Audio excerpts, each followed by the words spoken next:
Hace unos años tuve la oportunidad de escribir este comentario de la carta de Pablo a los romanos para ayudar a creyentes a entender en forma introductoria, a lo menos, este gran libro del apóstol Pablo. Ahora quiero darle la bienvenida a una serie de estudios que quizá va a llevar varios meses o años para completar, que será un estudio exegético detallado de la carta de Pablo a los romanos. Ofrezco este servicio básicamente para pastores y estudiantes del Nuevo Testamento que anhelan tener ayuda detallada para poder estudiar y predicar en forma profunda de esta parte de la Biblia para nuestra edificación. En esta oportunidad vamos a centrarnos en el texto original de la carta de Pablo a los romanos. Como pueden ver, fue escrito en el idioma griego. Hoy en día usamos versiones en español, pero lo ideal es poder manejar el texto original. Y la pregunta que queremos hacer en esta oportunidad es, ¿cómo nos acercamos a ese texto en griego? ¿Qué desafíos comprende ese estudio, en particular para nuestra predicación de la palabra de Dios? Cuando vamos a exponer la carta de Pablo a los romanos, una de las primeras preguntas que vamos a enfrentar es, ¿cuál versión vamos a usar? Mayormente las iglesias en América Latina todavía usan la Reina Valera 1960. Cada vez más iglesias, especialmente donde hay muchos jóvenes, están usando nuevas versiones de la Biblia. Enseguida que empezamos a comparar versiones de la Biblia, nos vamos a dar cuenta de una gran realidad que es importante tomar en cuenta. No todas las versiones son iguales. Algunas diferencias se deben simplemente a traducción, pero en otros casos, las diferencias se deben a el texto original en griego que se está usando para hacer esa traducción. Aquí hay unos ejemplos de la carta de Pablo a los romanos. Por ejemplo, Romanos 5, versículo 1. La Reina Valera 1960 dice lo siguiente: justificados pues por la fe, tenemos paz para con Dios por medio de nuestro Señor Jesucristo. A primera vista no es muy diferente a la versión en la nueva versión internacional, que dice, en consecuencia, ya que hemos sido justificados mediante la fe, tenemos paz con Dios por medio de nuestro Señor Jesucristo. Notarán que en algunas versiones de la NBI hay una letra A después de la palabra tenemos, y al pie de la página indica lo siguiente: algunos manuscritos antiguos tiene la palabra tengamos. He colocado aquí los términos en griego. La Reina Valera 1960 está traduciendo de una versión del texto en griego, donde en Romanos 5, versículo 1, está la palabra ejomen, el verbo indicativo de tener. Pero los que tradujeron la NBI tenían delante de ellos algunas versiones antiguas en griego, donde la palabra en Romanos 5:1 no es ejomen, sino una muy parecida, ejomen. No estoy seguro exactamente la diferencia en la pronunciación entre el omicron del indicativo y el omega del subjuntivo, pero la NBI nos alerta que en algunos manuscritos antiguos en griego está la palabra en la forma subjuntiva, que dice, tengamos paz para con Dios. Es como una exhortación. Está hablando de lo que debemos experimentar a consecuencia de la justificación. Así que aquí tenemos una diferencia en un texto en Romanos que se origina de diferencias en el texto original en griego. Tenemos también algo un poco más complejo al fin de la carta.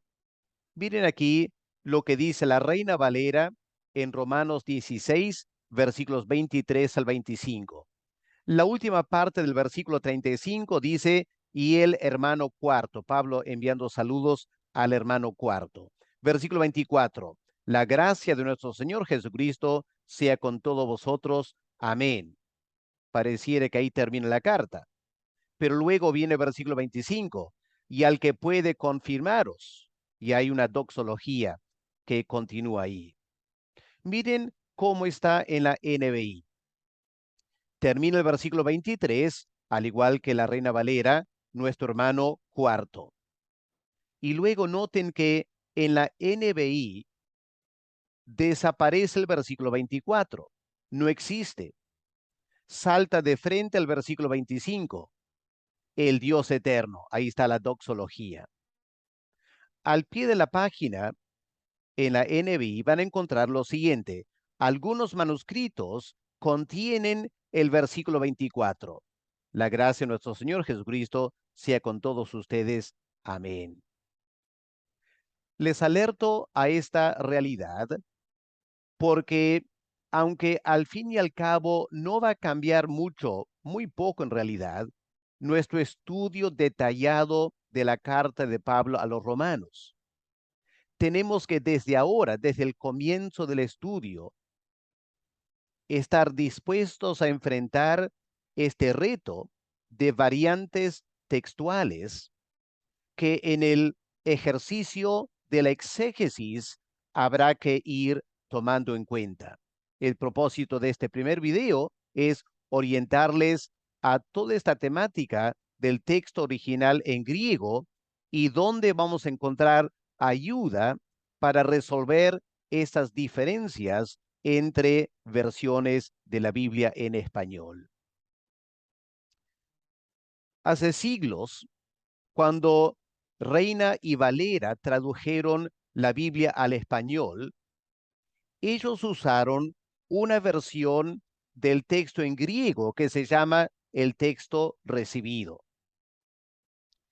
Básicamente, este texto provino del trabajo de Erasmo, quien produjo una primera edición del Nuevo Testamento en griego para fines de estudios teológicos en las universidades de Europa. Entonces, durante la Reforma Protestante, el texto del Nuevo Testamento que se popularizó fue basado en el texto de Erasmo y vino a ser conocido después como el texto recibido. Así que la Reina Valera, a lo menos mayormente y hasta el año 60, se basaba en el uso del texto recibido. La verdad es que en los siglos XVI y XVII, cuando se tradujo la Biblia a diversos idiomas europeos como parte de la Reforma Protestante, todas esas traducciones usaron el texto recibido. Tenemos aquí la Reina Valera en español, tenemos a la derecha la versión antigua en inglés, King James Version 1611. Tenemos también la parte inferior a la izquierda, la Biblia en alemán, traducida por Lutero. Lo que estas versiones y la francesa, la holandesa, etcétera, lo que todos tienen en común es que usaron el texto recibido para hacer la traducción. Hasta el día de hoy hay creyentes que están convencidos esa es la única versión del griego Nuevo Testamento que debemos usar para la traducción. Pero hoy en día, las versiones modernas del siglo XX y XXI, por ejemplo, la NBI que hemos mencionado, la Biblia de las Américas, la NTV, la Nueva Traducción Viviente, y diversas otras versiones actuales de la Biblia en español, varias de ellas no usan el texto recibido, sino que usan lo que llamamos un texto ecléctico, un texto que es el fruto de siglos de estudio del texto en griego original. Ahora, vamos a tener que entender algo de ese estudio si queremos hacer un buen trabajo exegético de Romanos y cuando tengamos que tomar decisiones en cuanto al texto original, lo que Pablo realmente escribió en griego, vamos a tener que efectuar este estudio y entender algo de lo que voy a compartir a continuación. Hoy en día, las nuevas versiones de la Biblia en español usan esta versión del texto en griego, la versión que se conoce como Nestle Aland, la edición 28. Esta edición viene del año 2012. Se espera que en 2 años, 2024, se produzca la 29ª edición de esta importantísima obra para todo estudiante y predicador del Nuevo Testamento. Una de las virtudes de la Biblia, el Nuevo Testamento de Nestle Aland, es que tiene el aparato crítico textual. Si pueden ver en la parte inferior, aquí está el aparato crítico textual. La parte superior, el texto, en este caso es el texto del Evangelio de Juan, en griego, obviamente, y al pie de la página tenemos las variantes textuales. Todo el aparato crítico textual que nos va a ayudar a poder eh, determinar por qué hay variantes en el texto en griego, de dónde provienen esas variantes y cómo las debemos evaluar para llegar a una conclusión personal en la mejor forma que podamos, obviamente con la ayuda de Dios el Espíritu Santo, para el momento de traducir, predicar la palabra de Dios. Ahora, la pregunta es la siguiente. Esta obra de Nestle Aland, que nos ofrece el texto ecléctico de Romanos para predicar, ¿de dónde viene? ¿Cuáles son las fuentes para todo este trabajo de elaborar lo más cercano que podamos a lo que Pablo escribió hace 2000 años? Bueno, la fuente viene básicamente de 4 áreas. En primer lugar, tenemos papiros. Papiros son fragmentos muy antiguos del Nuevo Testamento. Fragmentos. Luego tenemos códices. Códices son libros enteros que contienen todo o casi todo el Nuevo Testamento. Vamos a ver cuáles son los más importantes para el estudio de Romanos. Luego tenemos también el apoyo de versiones antiguas. Por ejemplo, sabemos que para el segundo siglo ya se había traducido las cartas y los evangelios del griego al idioma latín. También tenemos versiones en el idioma de Siria, el siríaco, que se llama el Peshita, también del siglo II después de Cristo. Así que estas muy antiguas traducciones al latín o al idioma de Siria nos ayudan a entender cómo era el texto, versículo por versículo, de la carta de Pablo a los romanos. Finalmente, tenemos también los escritos de los padres de la iglesia, los grandes teólogos, pensadores, autores de comentarios, etcétera, de los primeros siglos. Ellos, obviamente, en sus estudios citaron mucho del Nuevo Testamento, incluyendo la carta de Pablo a los Romanos. Así que cuando estudiamos sus obras, vamos a encontrar a veces un versículo o varios versículos citados textualmente en griego. Eso nos ayuda a comparar con los papiros, con los códices, con las versiones antiguas y poco a poco nos vamos acercando con más y más confianza al texto original del apóstol Pablo. Tenemos, por ejemplo, para el estudio de Romanos, el papiro 10, que lleva como nombre el papiro de Oxirrinco. Ahora, los números son dados por los académicos y por lo general van en orden que se descubrieron, ¿ok?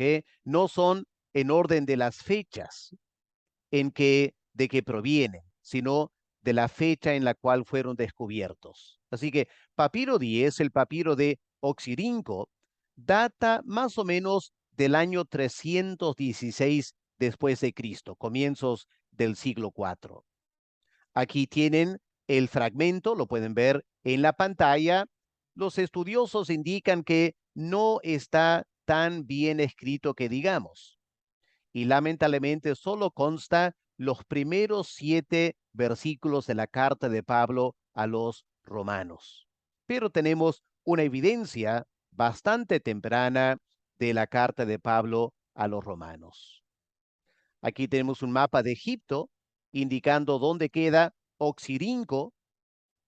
Este papiro fue descubierto en el año 1897 por estudiosos, arqueólogos, estudiando la Biblia. Actualmente, este papiro se encuentra en la Universidad de Oxford, en Inglaterra. Pasemos a otro papiro, el papiro 40, que se encuentra en la ciudad de Heidelberg, en Alemania.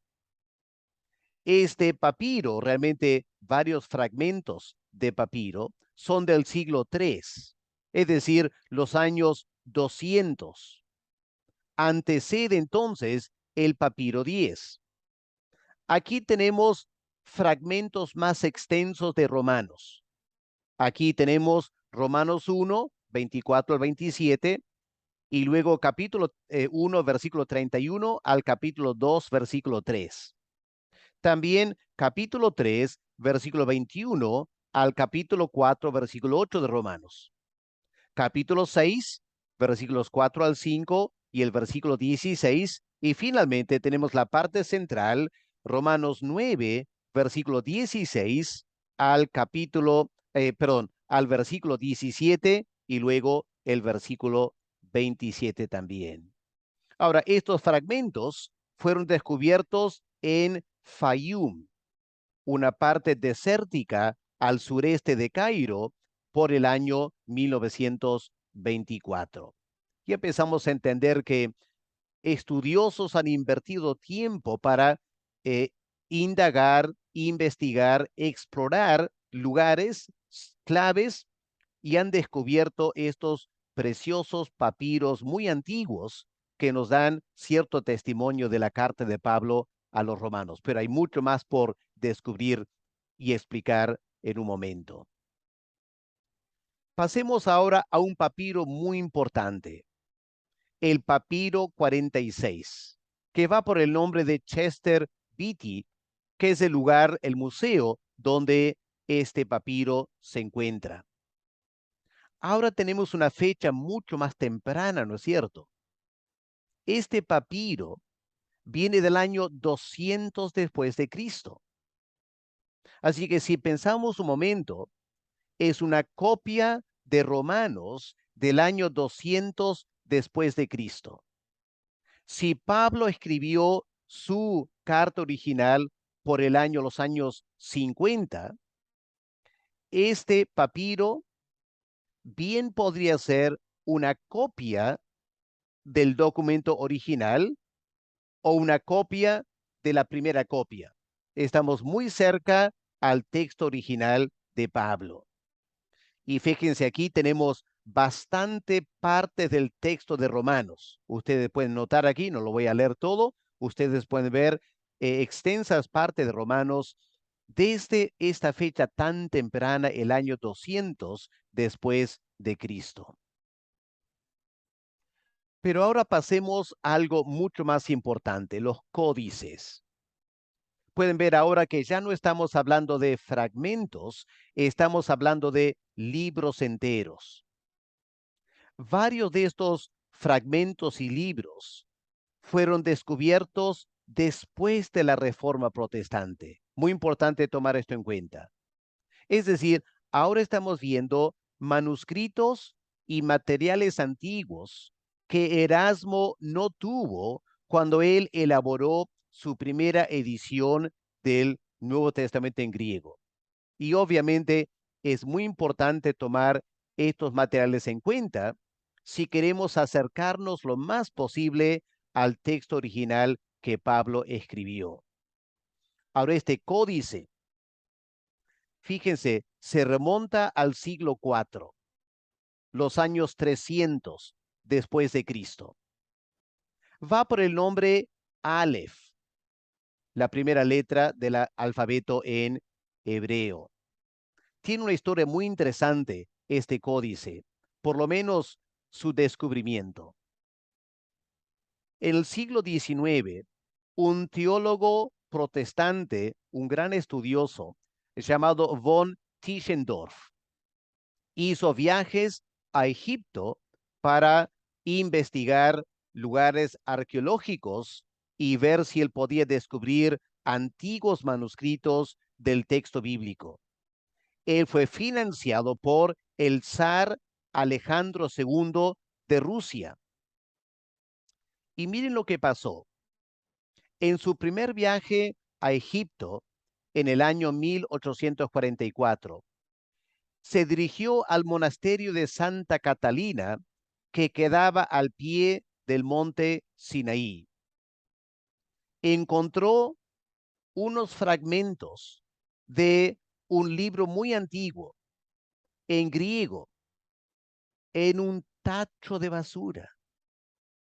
Los monjes le dijeron que estaban por quemar esas hojas.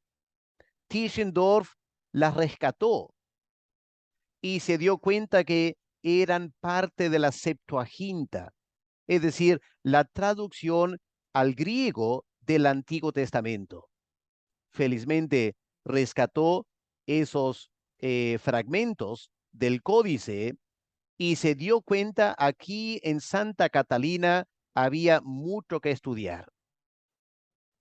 En su tercer viaje, en 1859, fue cuando descubrió el resto del códice, conversando con los monjes, investigando en las antiguas bibliotecas del monasterio. Increíble, ¿no es cierto? Descubrió el resto del códice que tenía el Nuevo Testamento, obviamente incluyendo la carta de Pablo a los romanos. Ahora, con este códice se podía comparar los fragmentos que se iban descubriendo, a ver si eran exactamente iguales o si había alguna variación en las palabras. En el año 1933, la Unión Soviética, como era comunista, no le interesaba estos documentos antiguos de la Biblia, decidió vender el códice sinaítico al Museo Británico. Obviamente se llama sinaítico por el lugar donde fue descubierto. Vendieron este códice por 100.000 libras esterlinas. Hoy en día vale muchísimo más que eso. Pero también los arqueólogos fueron descubriendo o dándose cuenta de la existencia de otros códices antiguos. Por ejemplo, tenemos el código alejandrino, la letra A, en el aparato crítico textual de Nestle Aland. Este códice ya era conocido, estaba en las manos del patriarca de Constantinopla en el año 1627.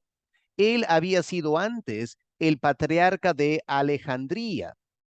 Cuando viaja de Alejandría a Constantinopla, lleva entre sus enseres este manuscrito tan antiguo que hoy en día se llama el Codex Alejandrino. En el año 1627, el patriarca de Constantinopla regala a Carlos I, el rey de Inglaterra, y actualmente este códice está en el Museo Británico. Hay también otro códice antiguo del Nuevo Testamento que se llama el Vaticano, porque fue descubierto en la Biblioteca del Vaticano por el Papa Nicolás V en el año 1448. Así que estos manuscritos, a lo menos, era conocido en el tiempo de la Reforma Protestante, pero no los demás materiales que estoy mencionando. Luego tenemos el Códice C, que se llama el Códice de Ephraemi Rescriptus. Nombre un poco raro, ¿no es cierto? Es un códice muy interesante. El nombre viene de sermones por un líder eclesiástico de Siria llamado Efrén. Él o alguien escribió sus sermones en un códice antiguo. El códice ya había estado escrito. Lo que había originalmente era el Nuevo Testamento. Seguramente por el paso de los años la tinta se había casi borrado. Así que alguien, quizá Efrén mismo, decide usar esas hojas que tenían todavía parte del Nuevo Testamento que se podía ver y escribió por encima sus sermones. Entra otra vez a trabajar Tischendorf, este gran estudioso. Él se percata de este documento, se da cuenta que debajo de los sermones de Efrén hay algo escrito que él empieza a percibir es el Nuevo Testamento. Así que él descifra el Nuevo Testamento usando técnicas de los arqueólogos entre los años 1840 y 1843. Y a través de sus estudios, él recupera esta versión del siglo V de la carta de Pablo a los romanos. Espero que van viendo, hermanos, la manera en la cual la investigación del texto original de Romanos requiere el trabajo de muchas personas, la inversión de mucho tiempo, y tenemos el privilegio nosotros de tener acceso a toda esta información. Yo les animo en su tiempo libre indagar un poco más de cada uno de estos fragmentos, códices, todos tienen historias interesantes. Pero pasemos ahora por factor tiempo a versiones antiguas. Ahora nos remontamos a los tiempos más antiguos todavía, al fin del segundo siglo. Ya he mencionado que en latín habían varias versiones del Nuevo Testamento traducidos a ese idioma, del griego. Hoy en día, a lo menos en el texto de Nestle Aland, el aparato crítico textual, esta información de las traducciones antiguas al latín que anteceden la Vulgata van por el nombre de Itala. Y en el aparato crítico textual vas a poder confirmar cuando estás evaluando variantes textuales la evidencia que proviene de las traducciones al latín del segundo siglo. Increíble la información que tenemos a la mano. También tenemos información de la traducción al idioma de Siria, conocida como la Peshitta. Aquí en la pantalla pueden ver una hoja de esta versión antigua, la Peshitta. No se, eh, no se confundan con la versión en español hoy en día de la Peshitta, que tiene otra historia un poco más compleja quizás. Estamos aquí hablando de versión muy antigua que viene del segundo siglo después de Cristo. Ahora tenemos también algo de igual fascinante, los escritos de los padres. Entenderán, hermanos, que cuando la iglesia empieza a crecer a fin del primer siglo, el segundo siglo, en diversas partes del mundo de ese entonces, el Imperio Romano, habían grandes líderes eclesiásticos, pastores, obispos. Usaban ese término, no eran obispos católicos, eran los líderes principales de grandes ciudades. Ellos se dedicaban a predicar la palabra de Dios, a escribir tratados teológicos, a refutar herejías. Y en todos esos documentos que escribieron y que han sobrevivido, tenemos citas del Nuevo Testamento, incluyendo citas de la carta de Pablo a los romanos. Veamos algo de esta evidencia. Por ejemplo, Ireneo. Ireneo trabajaba en Francia, un obispo de la zona de Francia. Él escribe más o menos por el año 185 después de Cristo. Y en sus escritos, él cita un total de 84 versículos de la carta de Pablo a los romanos. Así que hoy en día podemos leer los escritos de Ireneo, ver esa cita en griego del texto de Romanos y compararlo con los diversos códices, fragmentos, versiones, y vamos confirmando. Es exactamente lo mismo, hay una palabra diferente, vamos evaluando toda esta cantidad enorme de evidencia para reconstruir el texto original de la carta de Pablo a los romanos. Pero podemos ir más atrás todavía. Justino Mártir, por el año 150, él cita todo este pasaje, Romanos 3, del 11 al 17, ¿ya? Unos 6 o 7 versículos. Y hermanos, qué interesante poder comparar esta cita extensa del capítulo 3 de Romanos con el texto en los códices de Romanos también. Ahora pensemos en alguien que no era precisamente un padre de la iglesia, porque era un hereje, Marción, pero él también nos ayuda. ¿Por qué? Porque en el año 140 después de Cristo, en la ciudad de Roma creo que fue, él publicó su versión del Nuevo Testamento, que incluyó la carta de Pablo a los romanos. Así que, aunque fue un hereje, su trabajo de eh, copiar el texto del Nuevo Testamento nos ayuda a nosotros. Porque Tertuliano, que fue uno de los teólogos que refutó a Marción, él cita 30 versículos de la versión de Marción. O sea, Marción escribe o publica una versión de Romanos del año 140.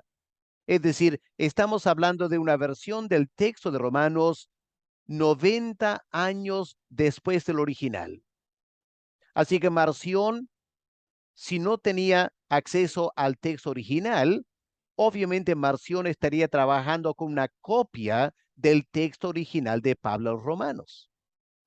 Él cita ese texto en su obra y luego Tertuliano cita esos textos en su refutación de Tertuliano. Y aquí, hermanos, tenemos el testimonio más antiguo de la carta de Pablo a los romanos. Ahora, muy aparte de su trabajo de refutación de Marción, en sus demás escritos, Tertuliano cita más de 100 textos de Romanos. Así que tenemos una enorme cantidad de evidencia textual de estas fechas tan tempranas que nos ayudan a corroborar el texto original de Pablo. Finalmente tenemos algo más antiguo todavía. Los escritos de Clemente de Roma. Él escribió el año 96 después de Cristo, es decir, solo 50 años después que Pablo escribió Romanos. Y Clemente no solo sabe de la carta de Pablo a los Romanos, sino que cita estos versículos, capítulo 1, versículo 28 al 32. En la carta pastoral, él cita este texto de Romanos y nos da otra evidencia muy temprana del texto original que el Espíritu Santo inspiró a Pablo a escribir. Hermanos, espero que todo esto nos interese, porque es muy importante cuando vamos a llegar al momento de predicar de Romanos y especialmente cuando tenemos que evaluar alguna variante textual, es muy importante saber de dónde Nestle Aland saca la información para ayudarnos a establecer el texto original. Repito, hermanos, toda esta información y mucha más que no puedo por factor tiempo compartir en este video. Toda esa información detallada, minuciosa, que representa 2000 años de trabajo casi. Lo tenemos en esta obra, Nestle Aland, edición 28 del Nuevo Testamento en griego con el aparato crítico textual. Entenderán cuán importante que todo predicador tenga este libro si vamos a predicar en detalle, exegéticamente, el libro de Romanos. En resumen, hermanos, y para terminar, el texto actual en griego que tenemos en Nestle Aland es el fruto de siglos de copiar a mano, estudiar el libro de Romanos, citar el texto en tratados teológicos, traducir el libro a otros idiomas y luego trabajos minuciosos de investigación por parte de personas como Tischendorf. Debemos valorar todo este trabajo que viene después de la Reforma Protestante, mucho de este trabajo. Y por lo tanto, debemos eh, evaluar esta información cuando vamos a predicar de la carta de Pablo a los romanos. Pero obviamente, hermanos, por encima de todo este esfuerzo humano, reconozcamos que el Dios soberano ha obrado para darnos un texto fidedigno de la carta de Pablo a los romanos, una tremenda obra teológica que vamos a poder predicar con tremenda confianza, sabiendo que Dios en su soberana voluntad ha obrado por 2000 años para darnos el texto que el Espíritu Santo inspiró y que podamos predicar al pueblo de Dios hoy en día. Ahí tenemos, hermanos, entonces el texto original de la carta de Pablo a los romanos. En siguientes estudios vamos a investigar el contexto histórico de esta carta. Vamos a tener un video sobre el propósito de esta carta y vamos a ver también algo del contenido de esta carta. Todo esto como introducción y preámbulo a iniciar el estudio detallado, versículo por versículo, de la carta a los romanos, para que ustedes como pastores y estudiantes de la Biblia tengan la mejor información a la mano para poder servir a Dios en su congregación. ¿Qué les parece si oramos para terminar, dando gracias a Dios por lo que Él nos regala para poder servirle en nuestras iglesias? Padre amado, tomamos un momento para bendecir tu nombre y reconocer que a través de los siglos, en contextos tan diversos, tú has obrado para darnos mucha evidencia que podemos ahora usar para reconstruir el texto de la carta de Pablo a los Romanos y predicar con gran confianza. Padre, pedimos que a nosotros nos ayudes a estudiar con pasión el texto, sabiendo que otros han invertido toda su vida para darnos el texto en griego. En el nombre del Señor Jesús te lo pedimos. Amén. Que Dios les bendiga, hermanos.